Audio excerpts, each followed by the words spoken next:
Hello, everyone. Welcome to today's webinar, Ask an Expert, Cybersecurity Awareness. I'm your host, Tiffany Aquilino, and I work on the marketing team at IIBA. IIBA is an independent, not-for-profit professional association serving the global business analysis community. A recognized thought leader dedicated to elevating the discipline of business analysis, we provide our global community with relevant tools, resources, and networking opportunities. A little bit of housekeeping before we get started. If you have any questions during the presentation, please type them into the Q&A section of your webinar controls at the bottom of your Zoom window. This webinar is also live on LinkedIn. Please type your questions in the comment section and we'll answer some of your questions both on Zoom and on LinkedIn at the end of the session as time permits. Today's webinar recording will be available for a limited time on IIBA's Webinars Archive page within 10 business days of the broadcast. I'm here today with an amazing panel of experts to discuss all things cybersecurity. I'll start by introducing our speakers. A warm welcome to Daryl D'Souza. Daryl is the founder of Logical, a leading cybersecurity-first IT services firm that helps small-medium businesses protect their most critical asset, data. He brings a proven track record in IT and professional services. Prior to his work at Logical, he served as a director of enterprise solutions and later as a managing partner at Trellis, a global managed IT services firm. Hi, Daryl. Hi, Tiffany. I'm going to move on to our next speaker. And I'm going to welcome Ulu Binga Farami. Ulu is a data governance analyst at Service Credit Union. She's very experienced in data, business analysis, and cybersecurity within the financial domain.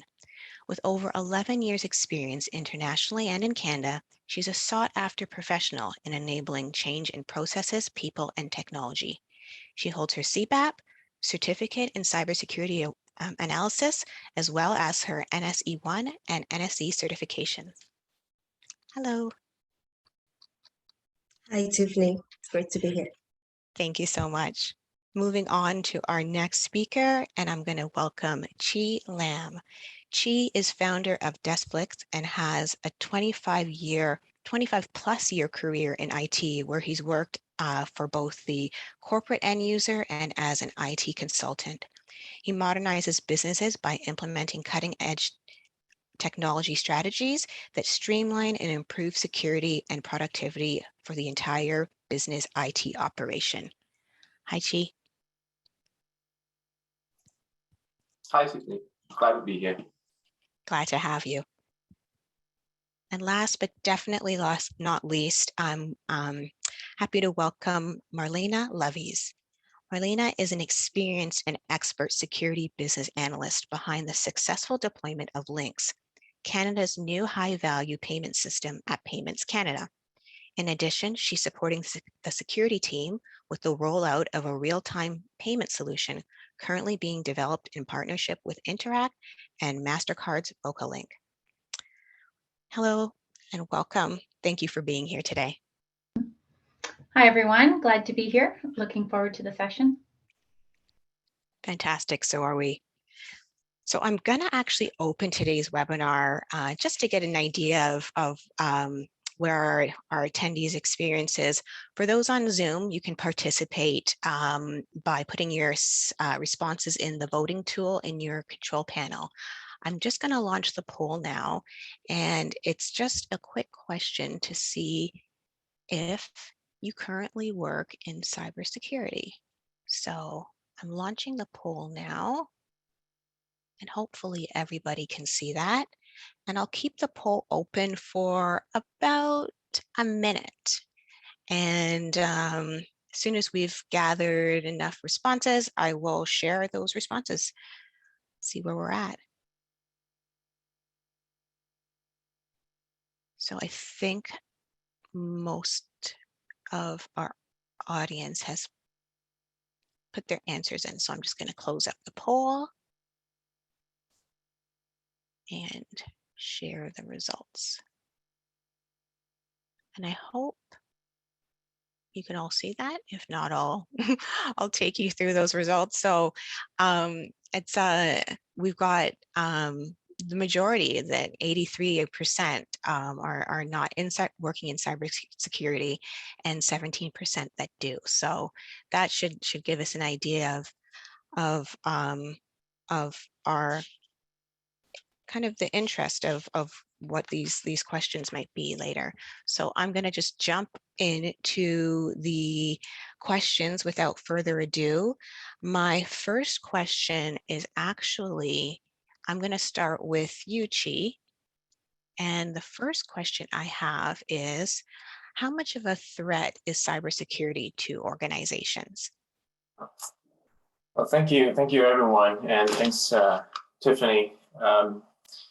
I think it is a big concern to organizations, big or small, whether you are a government agency or mom and pop shop, like cafe down the street, to single individuals. Right? I have friends who got blackmailed from hackers posting pictures of sensitive informations and photos of their children. So I think the bad actors don't care. Right, the pandemic didn't help it either. It made it bigger when people start working from home and teleworking.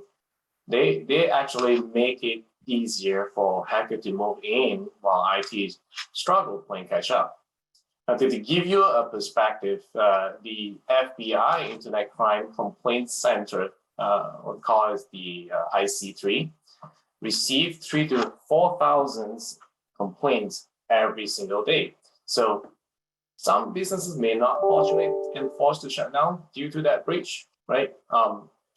Just this summer, I'm sure you all heard about Colonial Pipeline Company, right? The dark side hackers shut down the fuel pipeline, causing the entire East Coast gas diesel offline, sending the entire country to tailspin. Right? They landed 90 million in Bitcoin payment, 15.5 million to the developers, while 74.7 million to affiliates, right? I think it is a serious business, right? So I know in the last IIBA session, I also briefly talked about attack as a service. It is a serious business, and so, I mean, if you ever want to consider a career change, I'm just saying, talk to IIBA. That's good. Serious business. So to answer the question, I think the threat is real and it's here. For sure. And by the sounds of it, definitely growing. Thank you so much for that, Chi. I'm going to jump to the next question. And I'm going to ask you, Daryl, for your perspective. What are some of the top reasons that organizations don't invest in their security measures, maybe as much as they should? That's a good question, Tiffany. And first, I want to thank you and the IIBA team for having me here. Super grateful. Some of the top reasons where organizations, I think, they're still stuck in the legacy, legacy vision of, hey, you know what, belief is huge. It's not going to happen to me. I'm just a small fish in the sea. It's only going to happen to larger organizations. So let's not talk about, security measures. I usually look at, when you're looking at cybersecurity, similar to health and wellness, right? So I don't need to get fit. I'm just going to do what I'm going to do. I don't need to go to the gym. I can still get fit. That's one aspect of it. Second aspect is a lack of knowledge, right? Not a lot of people know what, the cybersecurity landscape is today. It has changed significantly over the past 6 months, let alone the last year when COVID started, as echoed by Chi. But it has changed significantly. So there's a lot of new types of cyber attacks coming out today, and it's hard to play catch up. The next thing I would say is the problem of organizations having inadequate resources, right? Not a lot of people are upskilled into the cybersecurity game, as I'd like to call it, because it's a constant learning process. There's, I think there was a survey done in 2020 where I forget who the survey was done by, apologies, but it was a new malware strain was released every 4.2 seconds. So as you can see, it could be overwhelming, right? Wow. To tack onto that, not enough time to keep track of all the vulnerabilities out there, because as you can imagine, especially with organizations going remote and allowing their employees working remotely, the attack surface has increased, which means you need a lot more time to understand how you're going to cover those attack surfaces. And I think the number one reason, in my opinion, is whatever solution you look at, because it's not a one size fits all solution when it comes to cybersecurity. There's different layers of cybersecurity and whatnot, but that solution is usually too expensive. Thank you. And I have to say, those were a couple of really good reasons, but I've never heard the analogy to health and wellness. And I think that one will stick with me because it's kind of true. It's kind of true. I resonated with that. So thank you. Thank you for that. You're very welcome. Yeah, I think I agree wholeheartedly with Derek. So we're pretty much in the same line of business. In my career of consulting, many businesses that are spoken to think IT is a cost center, or and on top of it, security is like a luxury evil that is akin to the add-on that you buy in an insurance product. So I bet you and right now it is not regulated, so therefore it's not required. The mindset is like it's not required. And I bet if there's a law to acquire insurance there's no law to acquire insurance to operate a motor vehicle, I think people will willing to take the risk for not buying. So, and of course, the other one will be the limited knowledge, right? Don't know what and where to start because it's too complicated, so many layers and difficult to understand. That could be some of the roadblocks of adopting in the security measures. For sure, for sure. And I feel like that kind of leads into the next question. And I'll get both of your perspective, but since you're already kind of chatting, Chi, the next question was, what's the best way to keep current with the constantly changing attack types that keep coming out? I know, Daryl, you just mentioned like there was something like every 4.2 seconds or something that you said that there was like these malwares or these new attacks are just they seem relentless. So either of you can start, go ahead, but what's your perspective on the best way to try to keep current with how quickly this stuff changes? That's a great question. It's 4.3 seconds. I don't know what it's overwhelming when I hear that. And the question, I think our mindset should be shifted to assume compromise, right? Personally, I would look at the question and turn this question into like, instead of how to protect and how to try, into like how to mitigate the risks, right? My perspective is no one is immune to attack, right?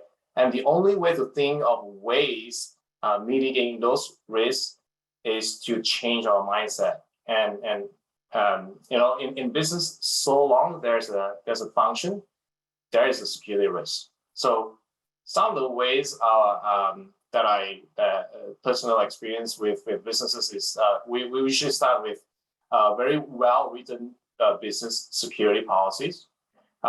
Adopting some very common compliant framework, and of course, then you need to have some kind of some solid operational and organizational due diligence and oversight, and that could be idea in-house or it could be outsourced.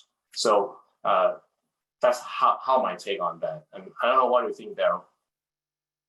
No, I echo what you said, Chi. It's very important. It's not an easy task, right? Whether you're trying to do this in-house or you're trying to outsource it.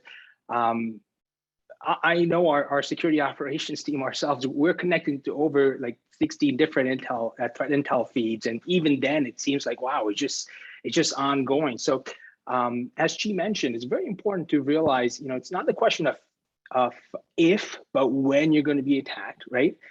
you want to be in a phase or in a position where you're able to recover in a controlled and predictable manner, right?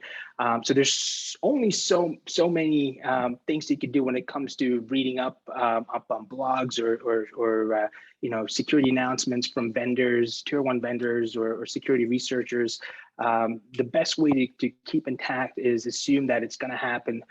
Have all the necessary measures in place from a protection perspective, and have a well developed plan for recovery, because that's the most important thing: how quick and fast you can recover.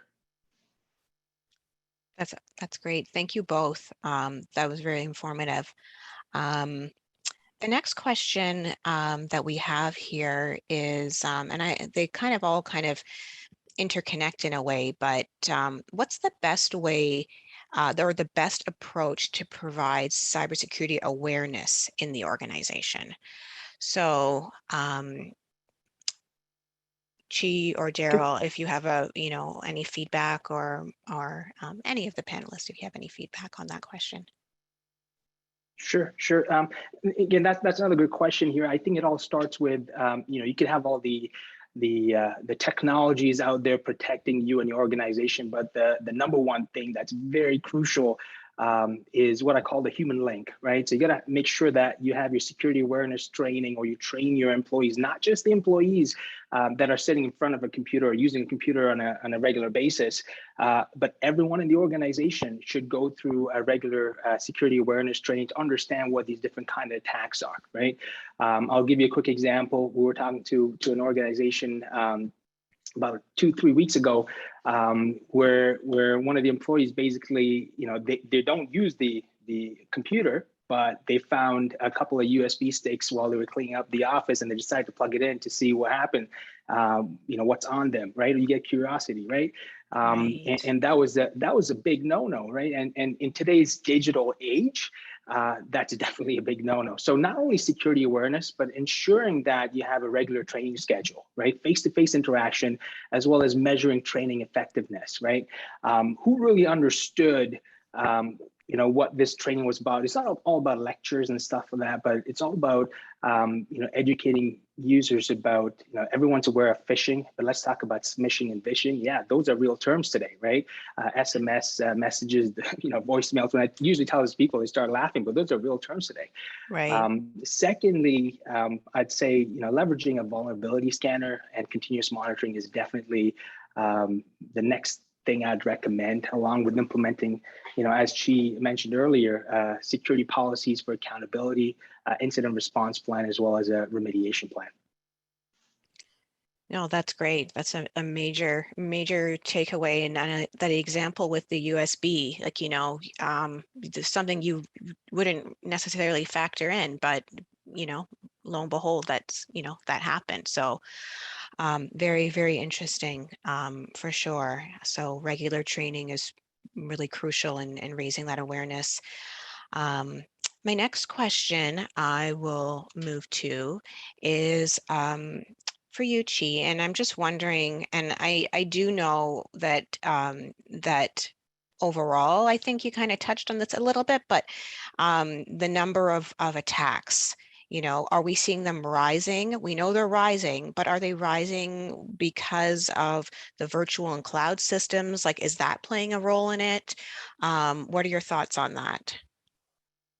Sure. I think no doubt that the attack is on the rise, and more try to change their career, right? Different. It's more lucrative on the other side, right? So there's definitely incentive of doing such. But most importantly, as a lot of application moves to cloud-based, SaaS-based, we used to have a corporate boundary with corporate firewalls, and the domain is contained. But now suddenly everything moved to cloud. Cloud first, mobile first era. What happened is those boundary has gone, right? And it made it less resistance for the hacker to try.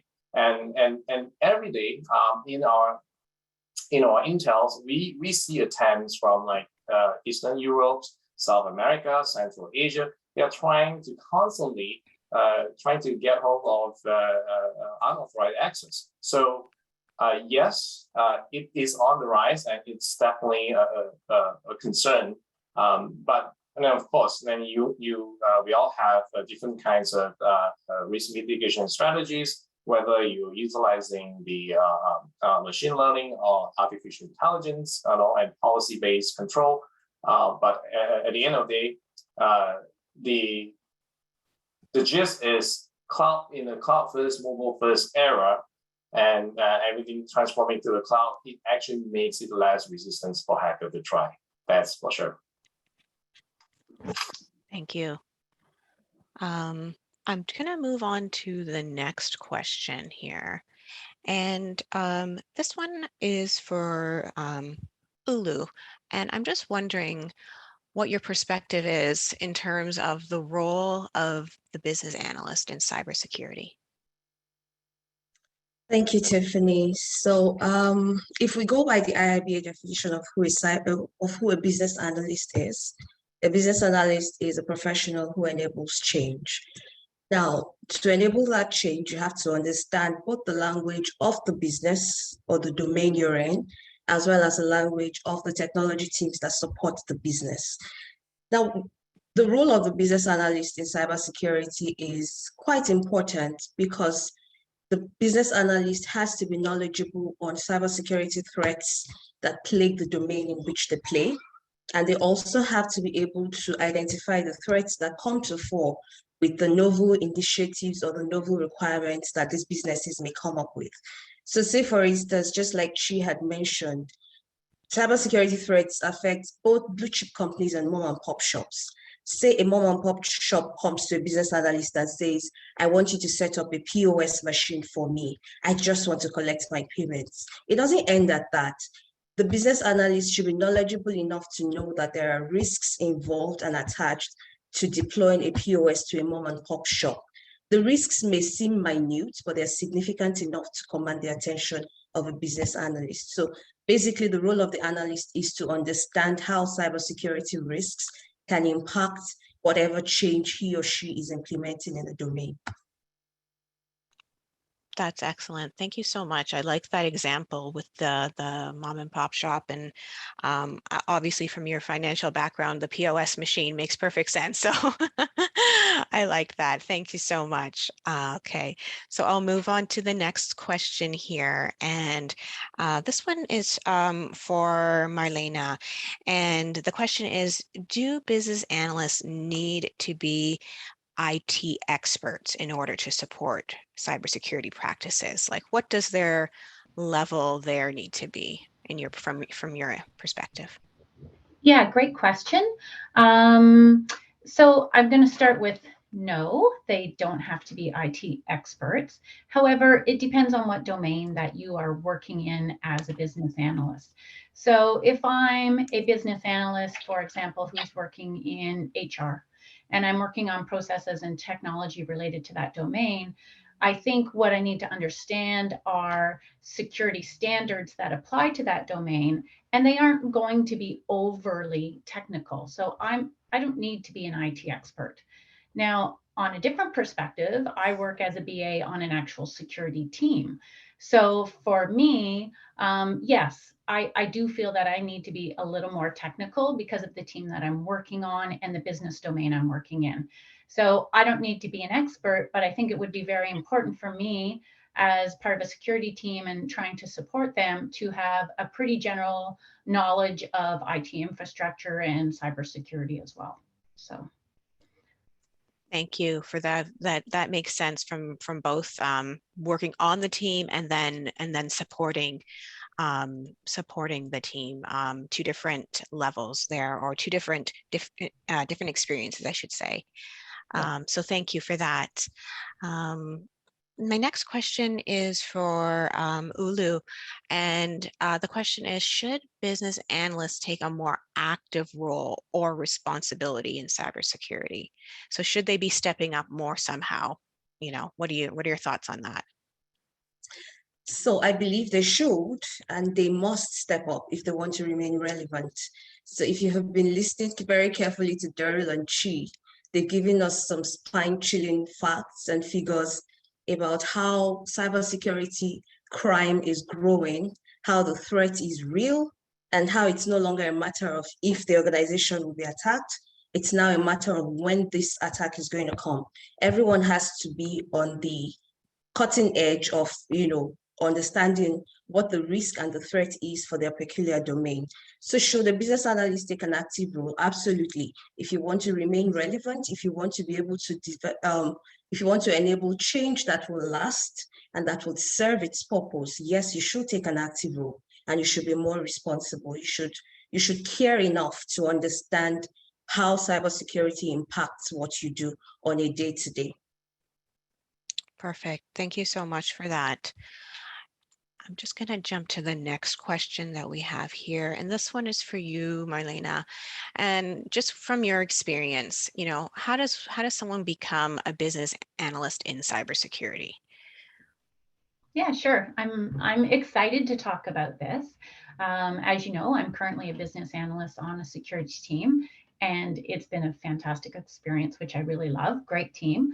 So initially, when I started on the team, I was not an expert in IT or in cybersecurity, but I did bring to the table some a lot of expertise in business analysis, and that's why the team wanted me.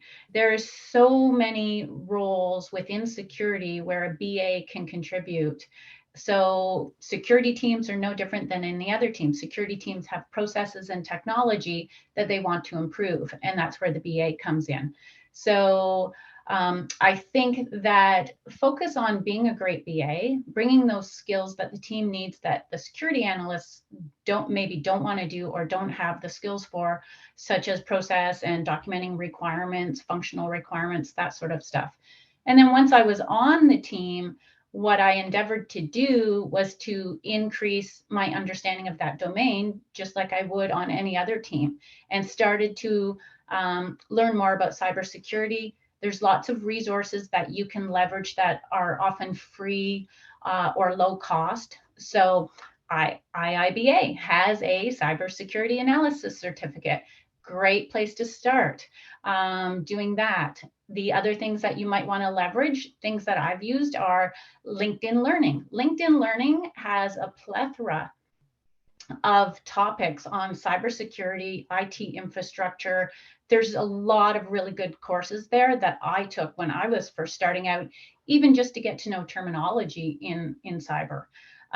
There's also conferences that are cybersecurity, but they are geared towards encouraging people who are new to the industry to go. So, for example, Wild West Hacking Fest was a fantastic conference that I went to as a new BA in security, and I got to learn lots of things about, for example, creating cybersecurity awareness training for an organization. And I went on to deliver that with the security team that I'm working with. So I think that I would focus on being a great BA and bringing those skills that a BA can contribute, process improvement, helping to drive out new technology needs that the team needs. And then once you're in there, to continue to learn and grow and get to know that business domain as best as you can to support that team. Thank you so much. I think that was a great answer, and thank you for sharing a little bit of your experience as well, just to kind of resonate with those that might be thinking about doing, walking a similar path. So thank you for that. I'm just going to jump to the next question here. And this one, I'm going to ask you, Daryl, what do you recommend doing when you think you've received a scam email? So first thing, I mean, doesn't matter if you're a solopreneur or you're working for a small, medium business or a large enterprise. I mean, there are different scenarios, but don't click on any links or open any attachments if you think it's a scam email or a phishing email.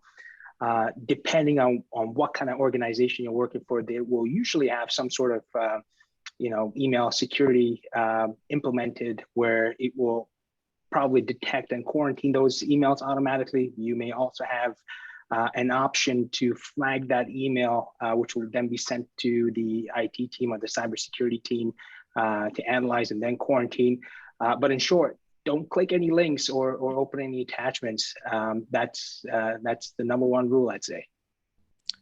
Good number one rule to keep. And the first thing, it's funny, when I hear the word quarantine, I just think of something different, but in that context, I know what you meant. So Yeah. Thank you. That's solid advice there. All right. Next. Oh, yeah, sorry, Chi, go ahead. Do you have something to add?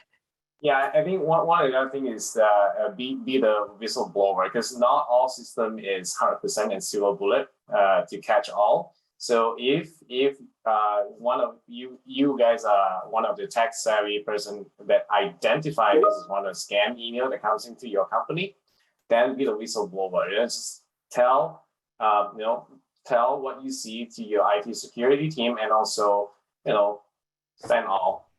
Provided you're under the proper email policies within a company, send all and warn others of those potential email, just to kind of mitigate the risks. Yeah, excellent. So that's two excellent pieces kind of advice to follow. So thank you for that as well, Chi. And actually, if I could actually get your thoughts on this question, because this came in and I actually never thought about it, but I guess it's a different experience maybe when opening up links on a mobile device. So this question is, what tips do you have when opening links on a mobile device? I guess in a traditional or on a desktop, maybe you could hover to see if, the origin seems okay, or maybe you're just weary on your phone to open something. I don't know. But it was a question that was asked. So any tips or thoughts that you have on that? Sure. Throughout the implementation that we did for out in the field is and we noticed that in mobile device, you have limited, as you mentioned, when you hover, it does nothing. When you hover, it's actually a click, right? You can't hover your finger over your mobile device. So in that sense, we typically put what we call a beacon. Beacon, when it says like anything that is identified external, you just put like a warning, just with highlighted words or background. It actually, your IT could have the ability to implement those policies that any external comes in, or you'll put a tag that says it's external. That will increase the awareness of people clicking it. Just take a second look, take a second guess, instead of just try to click in without knowing. Those are the only way, unfortunately, to do that. And of course, then if you have other system implemented in place, like what Daryl suggested on the back end, that could have also prevented. Right. Okay. Daryl, Thank you. I don't know what else you have in mind with a mobile device link. No, you said it. You said it, Chi, very well. All right. Perfect. Thank you so much. And then I'm gonna actually ask this one to you, Daryl. What's the best way to stay vigilant against cyber attacks? And I know we've probably touched on a few of them, in terms of the training you suggested, but just kind of overall, and if anyone else from the panel has anything to add after your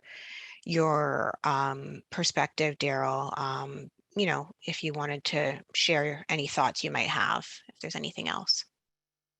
Sure. I think the first thing to talk about when it comes to staying vigilant is around passwords. I know way too many people who set very easy to remember passwords, tied to your birthdays, your favorite color, your pet's name, you get the gist of it. And then to add to that, you have the make it easy effect, as I call it, right? You use the same password across all your online accounts, right? Definitely not a thing to do in this day and age. Practice changing passwords regularly, make sure that they're kind of complex, long, implement multi-factor authentication. If you don't know what that is, check with your IT team. Alongside with that, I'd say have a look at zero trust access as well if possible. Again, it's just an additional layer. In addition to that, make sure you're backing up your data. This is something for your IT team. If you guys have an IT team, or if you're a solopreneur, make sure you're patching your operating system. So when you see your MacBook say, hey, update, there's a new OS or new security patch or new patch available, make sure you read through the release notes. If you don't understand, engage with an IT professional. Keep your operating system up to date, whether it's a Mac or Windows. Along that, your third-party applications as well. And most importantly, educating users about cyber attacks I think is still a huge thing, because there's a lot of different attacks that pop up every day. So you don't have to be an expert at it, but just being aware goes a long way. Yeah, and I think I want to add to Daryl. Thanks for all the insights. And to sum it, in order to stay vigilant, personally, I don't think there's a single way. There's no like one answer. I think the entire vigilance should be wheeled holistically and to implement that security plan. So in general, from a business standpoint, I would say start from the governance through security policies that you develop internally or outsource, right? Such as the incident and breach response, your digital use policies, etc. And secondly, through compliance, right? Frameworks such as the ISO 27001, CIS control, I think now it's 8.5 version, the NIST for risk mitigation. And the third is the organizational and operational and security oversight, which I talked earlier, where someone must be responsible for the security initiatives, right? Whether it's in-house and again, outsourced. And to top it off, the most important of all is the executive leadership, leader sponsorship. So without your leader take the initiative, the plan will not work. Very good. Yeah. Thank you for that, G. Tiffany, if I could jump in very briefly.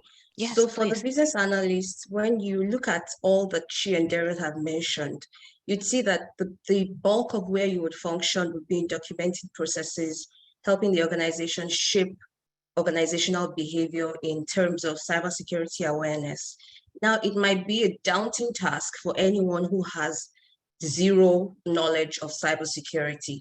There are industry-leading organizations such as NIST that provide standards templates that you can adopt for your organization. Also, Chi had mentioned, you don't necessarily have to restrict yourself to the knowledge you have in-house. In fact, it is detrimental to do that. You're best suited to look for professionals who have earned their mark or who have made their mark in the cybersecurity space. Look for organizations that can come on board and assist with developing the right policies and procedures. We all know that the workforce typically shapes its behavior according to what the management dictates. So if your policies don't require people to behave in the right way or shape up their awareness, then you're most likely going to open yourself to multiple sources of breaches and risks with your workforce being less than knowledgeable. And I just wanted to add on to that, like the organization where I am, it's our security team that creates the standards for the organization to follow.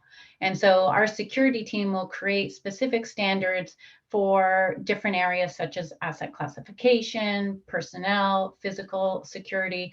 And then we are responsible for communicating that to stakeholders within the organization and helping them when they're developing new processes or deploying new technology to ensure that they comply with those standards. So, the security team plays a big role in developing those standards and making sure the organization is aware. So as a BA, you need to be in touch with your security team and understand where to find those standards and who to ask for help if you don't understand how to apply them.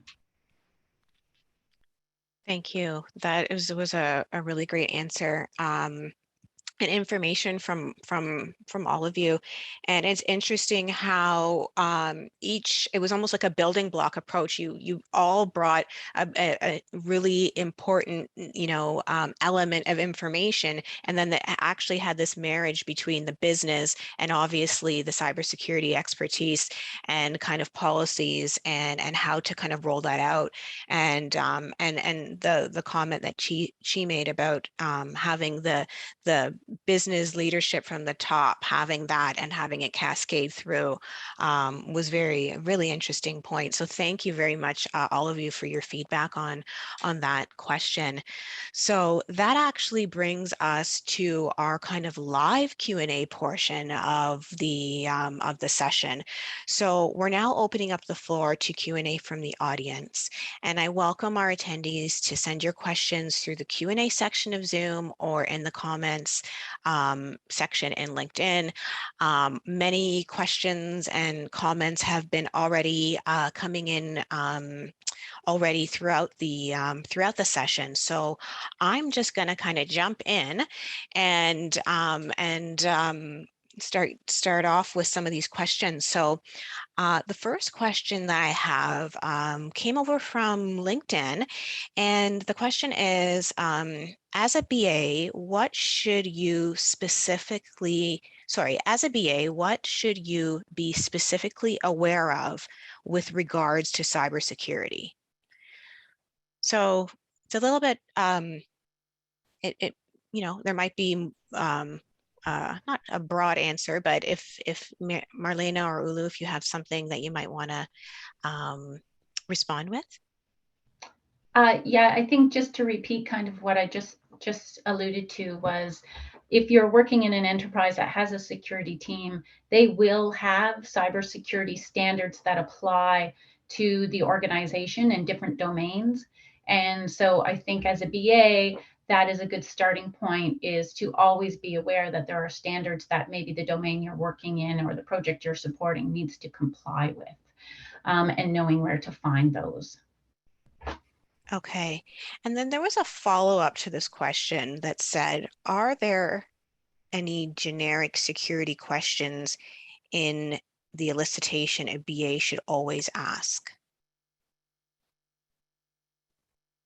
That's interesting. So you as a BA, you must have found that sometimes you're working with business teams that are very fixated on their requirements.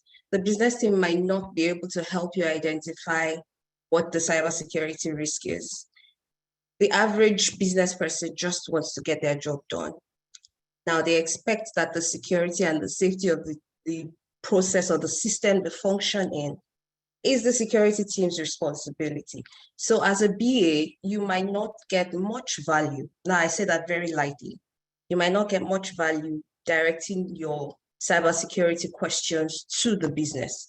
You may get more value by talking to a security expert, by talking to your IT security team and talking to whoever your business has designated as either a vendor if they don't have such resources in-house.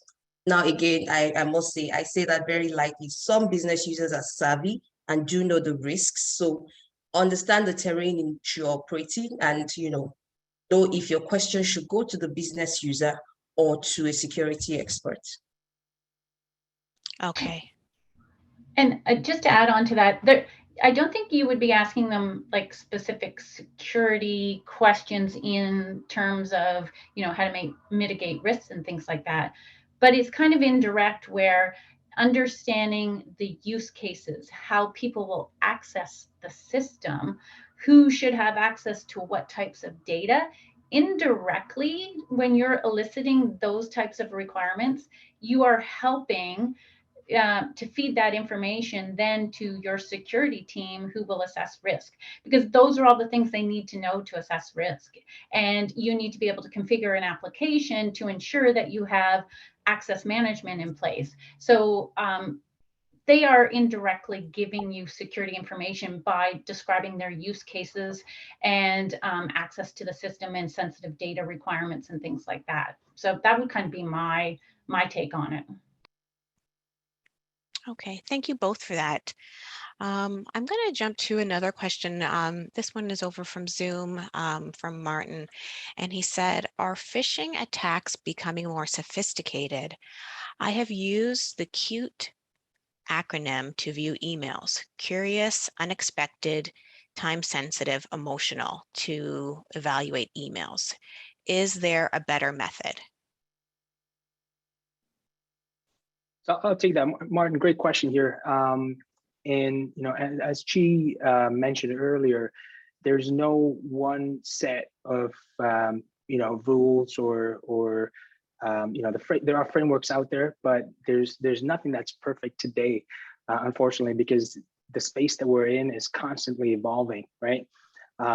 So it's a combination of using, if you're using your existing tool to protect or filter emails, and it's working great, but you'd have to adjust the algorithms to make sure it's in line with what's coming out today, or possibly the next hour or whatnot. But phishing attacks are becoming more sophisticated. That's definitely a given. Using a combination of tools today, I see a lot of organizations not just using basic email security from the vendors, the email vendors today, but also third-party add-ons that add in an additional layer of protection, whether it's leveraging AI or whether it's leveraging multiple threat intel feeds to make sure you're getting very minimum false positives as possibly can. I don't know if that helps. I hope it helps, but not sure if any one of my co-panelists have anything to add to that effect. Yeah, I think you covered most. And Martin, it's very interesting. You have acronyms to help ones to identify emails. But most of the time, what I find is people just don't have time when they are busy, when they are not paying attention. I don't even remember what I did just now, having tried to remember the steps to review every single email. The cute is cute. It's curious, unexpected, time-sensitive, emotional. This is something I learned new today to me. But the key thing is, even you have a cute system in place, you could be caught are not paying attention and accidentally clicking on that email, or maybe doing something unexpected. So rather than relying on what Daryl is suggesting, which is implied that you make sure that your IT team has a very solid infrastructure in place and stuff like that. But personally, as a human, we all human, we make mistakes. Even sometimes I make mistakes. So how can we mitigate those risks? Is more important of a thought process. Yes, it has become sophisticated. I would just give you an example. Is like, instead of email phishing attacks, we have the most recent attacks that they have. They went ahead, instead of phishing, they go smishing, right? So they send you a text, and then suddenly, and another attack is even more sophisticated. They do social engineering. That is totally outside your control. They call the telephone, wireless telephone provider, and they do a SIM card swap. They swap your SIM card, your number suddenly no longer with you, and then your multi-factor officially transfer to hackers, and then they gain access to your mailbox, and you're game over. So there are so many ways, but what I'm saying is, like, don't just stay with one Q acronym, but try to be as vigilant as you can. Okay, thank you. And I just learned something, because that SIM thing I did not know about. So that's crazy. It is getting more and more sophisticated. So yeah, thank you for that answer. So another question over on Zoom. This question was, what's the difference between policies, standards, and processes? Yeah, and I think, Marlena, you touched on this in terms of some of your experience. So I'm not sure if you wanted to take a go at that question. Sure, I'll give it a shot. So if I look at it from the team that I'm on in terms of cybersecurity, so we have an overarching security policy that's approved by our board, and it, you know, kind of lays out as an organization what our obligations are in terms of cybersecurity. So very high level, that, you know, we'll have a program, we'll have dedicated resources for the program, you know, that sort of stuff. And then the next level below that, you get into standards. So standards are more detailed in terms of what is expected, that needs to be done in order to fulfill your security requirements. So for example, you might have a personnel standard, and within that standard, it may have some very specific standard statements that say, you know, all employees shall complete security awareness training as part of their employment agreement, that sort of stuff. So standard is not how to do it, but what needs to be done. And then you go down to the next level, which is process, and process is then how you do it. So then if I'm, you know, on an HR team and I know that every single person has to do cybersecurity awareness training as a condition of employment, then I'm going to need a process in place to make sure that that happens. Does that make sense? I think so. That was a very clear way of explaining it. Ulu, did you have something to add? Or Yes, I think Melina had done great justice to that question. So your policy is the management's take on an issue, whatever it is. It has to come from management. That's why you heard her mention it's board approved, you know, that kind of, it's high level, it's from up there. And then you have the policy that tells you, or you have the standards that tell you the measurable requirements. So it's specific. It's not just a general statement anymore. It tells you exactly what is expected. And then the process is, of course, how you go about it. right. Perfect. Thank you both for that. I have a question over on LinkedIn. It seems to be a popular question. What certifications or courses do you recommend for someone who has no background in cybersecurity?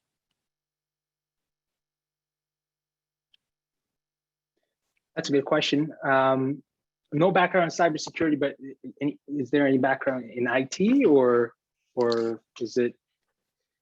You I know guess we need what? a little more clarification.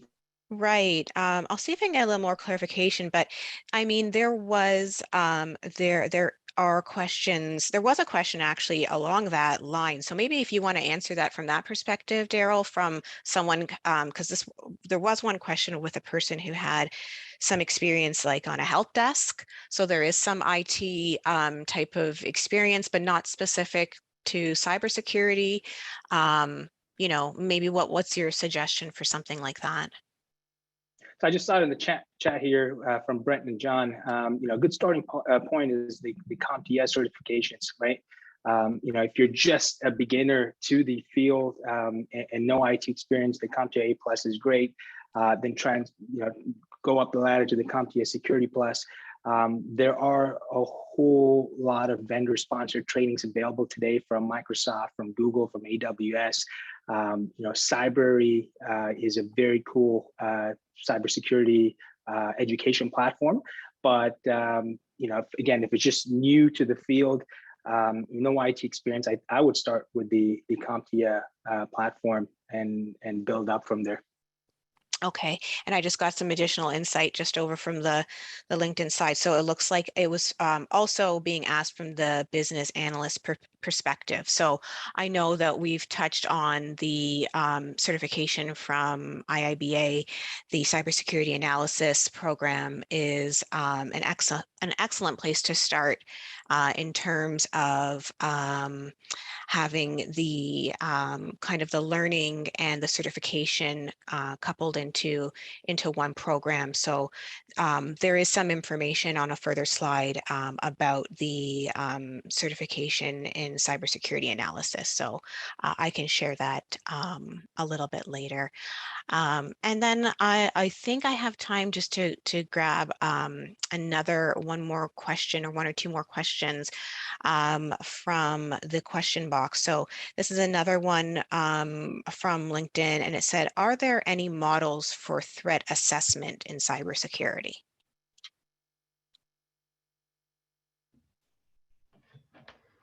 Yes, so depends. Sorry, Marlena, go ahead. Go ahead. Yeah, no, go ahead. I'll jump in if there's something I can add at the end. Sorry, on mute. Thanks, G. Thanks. You know, it really depends. There are a lot of, you know, the main common framework that most organizations, you know, follow to or lean through today is the NIST framework, right? So there are several models that are outlined in that NIST framework itself. I know Chi and his team look at or implement other frameworks out there today, but for the most part, it really depends on what your organization is leading towards. And I'll pass it on to Marlena. I know you had to say something there, Marlena. Go ahead. Yeah, it really depends what you're trying to do. I mean, there's also the MITRE ATT&CK framework. So if you want to look at specific threat actors and their TTPs, then MITRE obviously is a good industry standard to gain knowledge in that area as well. There's also SANS incident response that you can follow as well. So anyways, there's lots of tools out there. Depends what you're trying to do in terms of threat analysis. Okay, thank you, Marlena. Another question in here from on the Zoom side is, what can we learn about the recent Facebook attack from a cybersecurity BA perspective? What questions should we pose to future organizations who need to secure the systems against future attacks? It's kind of a big question, and it was in the headlines recently. So, I mean, if you're on social, you knew Facebook and Instagram and WhatsApp were all down. So any insight or any tips or anything on that question from anyone on the panel? I'll jump in and say this. You know, I know it's been echoed several times during this webinar, and probably in all our careers as well when it comes to cybersecurity, is that it can happen to anyone, right? And that's why there are, of course, there's training programs, there are tools, there's technologies out there, but nothing can actually prevent this from happening, right? So it's a catch-22 almost, because you're like, okay, cool. So I have all the necessary tools, the technologies, I have all the necessary resources, and it still happened to me. So I think staying wary of that and being vigilant is, I think, a good takeaway from that incident, Tiffany. Okay, thank you. That's a great answer. That's really a great answer. And I think I'll squeeze in one more question, and then we'll wrap it up. The last question here is, what industries demand cybersecurity BAs the most? So that's an interesting one, because I know that you're both from the financial, but I'll let you answer with your perspective. Yeah, I was going to echo that and just say, I mean, if you look at any of the job boards and you kind of search based on cybersecurity analyst, business analyst, you'll see a lot in the financial sector. That doesn't mean that there isn't demand in other areas. That's just one I see a lot. I'm in Ottawa, so government is always has security projects ongoing as well, and are looking for BAs to support those as well. I don't know if anybody else wants to jump in. Yeah, I from the trend that we, constantly outreach to our clients is definitely, Marlena, you mentioned it correct. Financial is number one.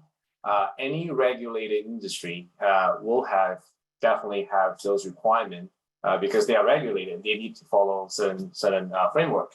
It definitely has a high demand. But I also see the trend of other smaller non-regulated, like manufacturing or any smaller businesses, they also starting to pay attention to security.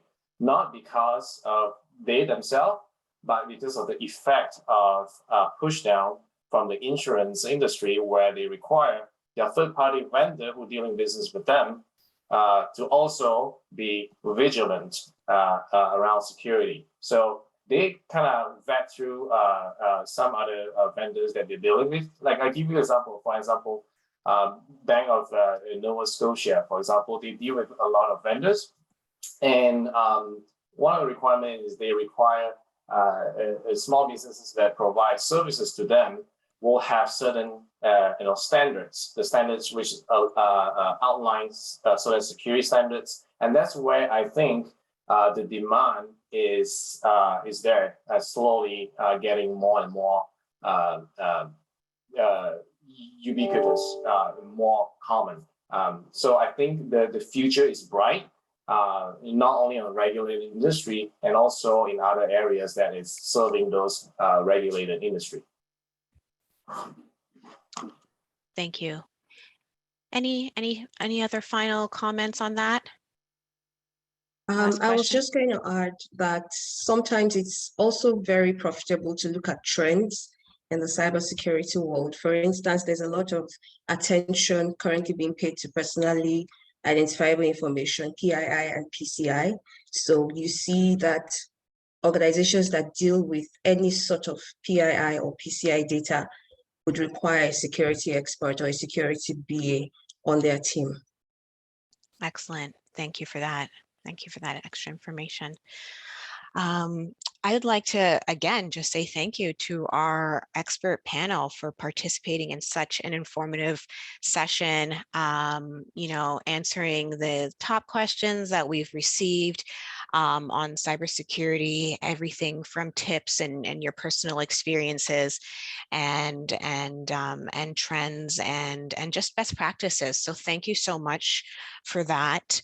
Again, I've got our panel's information up on screen. The best place to reach our experts here, and Daryl, his information here is on phone or email or online at logical.com. Ulu is our social media, Chi via his website online or social media, and Marlena via social media. So thank you again for your time and your invaluable insights and just bringing more awareness to the community. It's very much appreciated. There was a question earlier about the cybersecurity analysis program from IIBA. So you can find more information at iiba.org/CCA. And for the month of Cybersecurity Awareness Month, it is there is a promotion going on. So there is some savings taking place. So please feel free to check that out if you are interested in that on our website. And I would just say another thank you to our attendees for being here today, and we'll send you a follow-up email. Please feel free to respond with any questions or comments you have. Thank you for joining us, and we will see you at the next one. Thanks again to the panel. Have a great day, everybody. Bye-bye. Thank you.